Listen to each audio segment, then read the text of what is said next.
começar, tá? Pode olhar. Então, eu gostaria de lembrar que os que quiserem, os que se inscreveram com interesse em certificado devem assinar cada conferência a lista de presença, tá? Participando de 3 das 4, recebe certificado no final. Eu estou com vários certificados do último semestre, do seminário do último semestre, e do curso dos históricos, e ainda alguns dos antigos, dos anteriores. Então, no final também, quem tem certificado para tomar, pode pegar comigo. Alguns, os certificados estão prontos, mas ainda não consegui a assinatura do professor Rafael. Mas a maioria já está prontinho, tá bom? Então, vamos começar a nossa palestra de hoje. A professora Maria do Carmo já é nossa conhecida.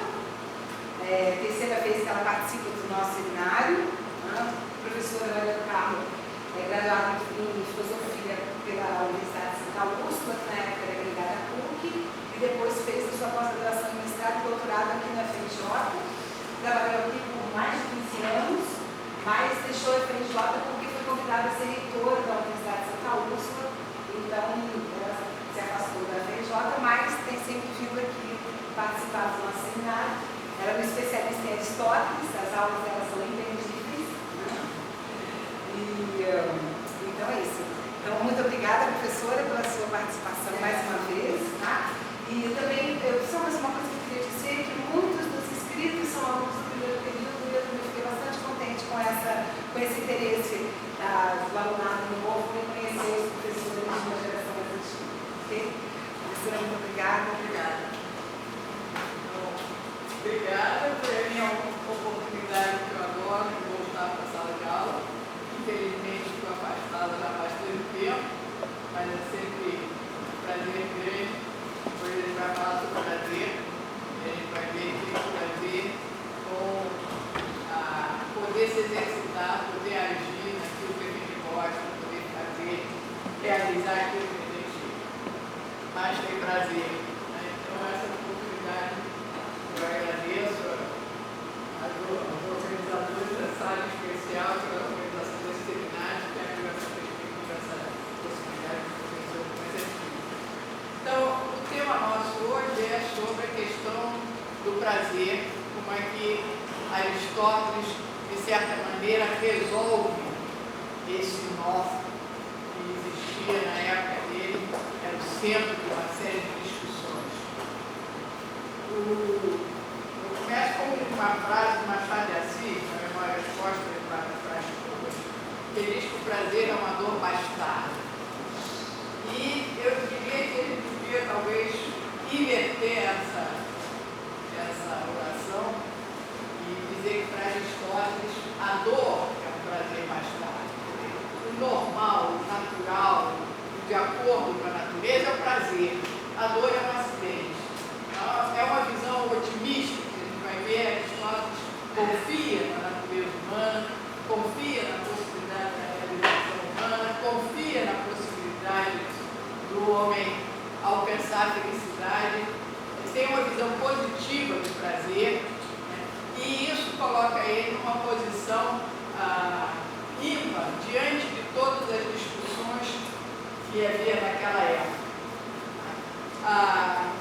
Havia uma desconfiança grande em relação à questão do prazer, porque o prazer era visto como aquilo que seduz para a desmedida, aquilo que afasta o homem do caminho correto, aquilo que leva à intemperança, ao vício, né?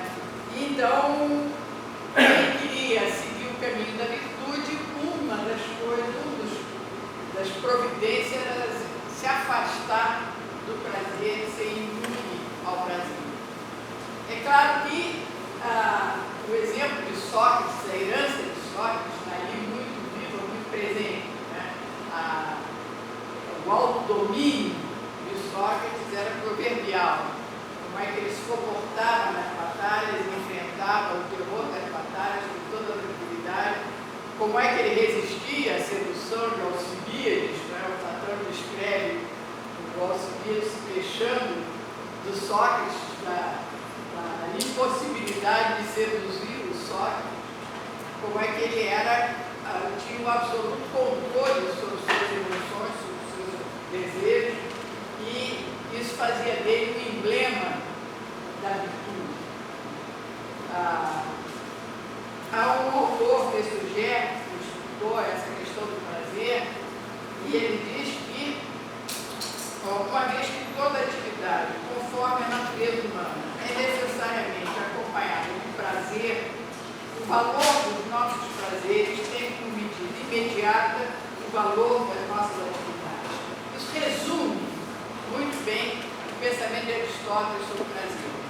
Mas até chegar a ver o prazer ligado à atividade humana como uma coisa inerente ao ser humano, à natureza humana e à atividade do homem, há um longo caminho que foi percorrido.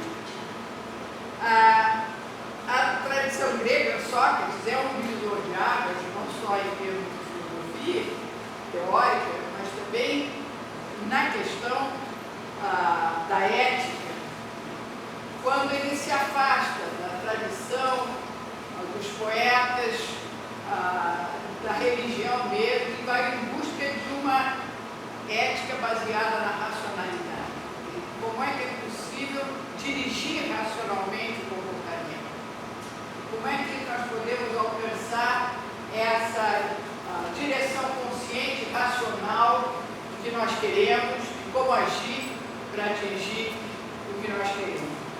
Então, o autoconhecimento, conhece a ti mesmo, Sócrates, conduz para ele ao autodomínio. Para ele, o erro era fruto sempre da ignorância.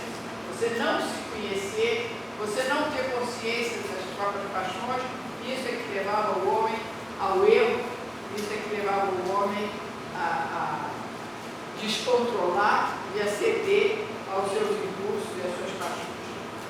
Então, o método da ironia de Sócrates, ela acaba libertando o homem dos preconceitos, dos auto-enganos, mostrando, revelando a ele a sua ignorância, o seu não saber, e com isso abrindo a possibilidade de uma busca efetiva do bem, do que é o melhor, da racionalidade das escolhas.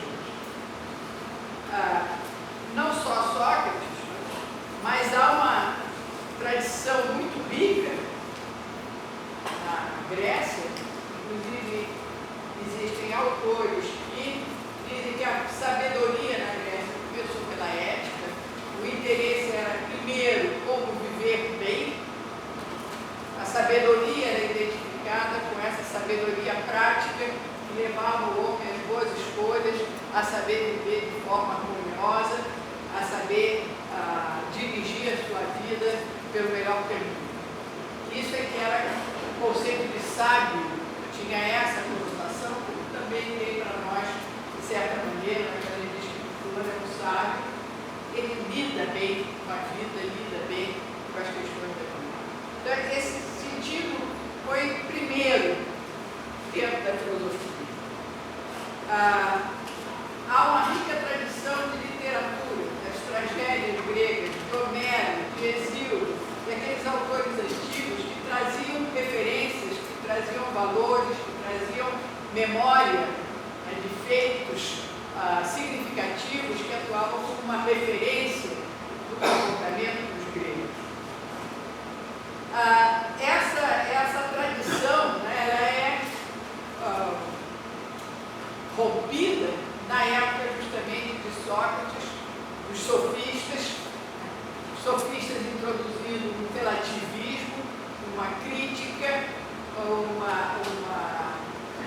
valor pela acusação de Platão, de Aristóteles, o valor excessivo da palavra no sentido do convencimento e não da busca da verdade, a palavra como droga, como fármaco, e você usa a palavra para convencer o outro, para ganhar uma causa, para conquistar os votos, indiferentemente a verdade ou falsidade do discurso.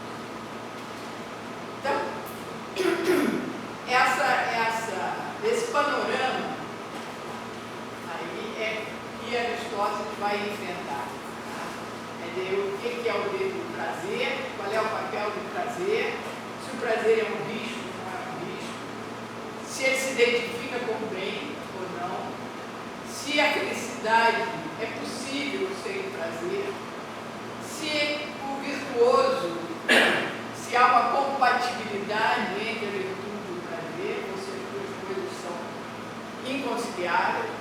É toda essa discussão que está em jogo. As escolas socráticas menores, os platônicos, os hedonistas, várias correntes discutindo essa questão aí, como se posicionar diante do prazer. O Aristóteles, ele vai, mais do que qualquer outro autor, vincular a questão da ética com a questão da natureza humana. O que é o homem? Se eu souber o que é o homem, eu vou saber o que esse homem deve ser. A perspectiva que ele tem é de que a ética seria um aperfeiçoamento da própria natureza. Ela segue a natureza, ela aperfeiçoa a natureza. A gente perdeu um pouco essa perspectiva, né? A partir da Idade Moderna, que separou como duas esferas independentes o ser e o dever ser. Né? Então, de um lado, o fato, que é verdadeiro ou falso, que pode ser verificado, então é um plano. E o plano do dever ser implica em valores, implica em mais ou menos,